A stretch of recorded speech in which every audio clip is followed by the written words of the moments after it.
काल हुओ 5 साल में ग्रेजुएशन, आज हे बाजार बा।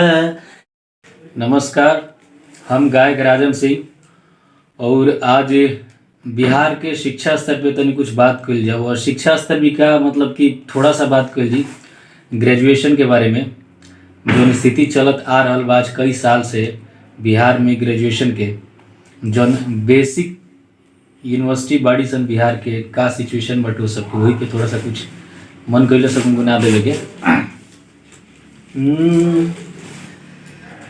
हर शिक्षा गइल भिक्षा लेबे, एमे न कौनो सुधार बा।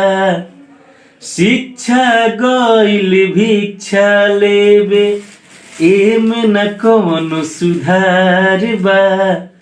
काल हुओ 5 साल में ग्रेजुएशन, आज हे बाजार बा। काल हुओ 5 साल में ग्रेजुएशन, आज हे बाजार बा। एमे कुछ सुधार न बाटे, केहू के सरकार बा। एमे कुछ सुधार न बाटे, केहू के सरकार बा। काल हुओ 5 साल में ग्रेजुएशन, आज हे बाजार बा। काल हुओ 5 साल में ग्रेजुएशन, आज हो बाजार बा।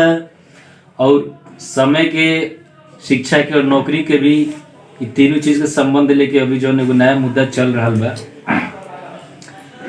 आज 19 में दिहल पेपर के 22 में आवे फल। एज लिमिट अब क्रॉस भइल, नौकरी का मिली कल। आज 19 में दिहल पेपर के 22 में आवे फल। एज लिमिट अब क्रॉस भइल, नौकरी का मिली कल।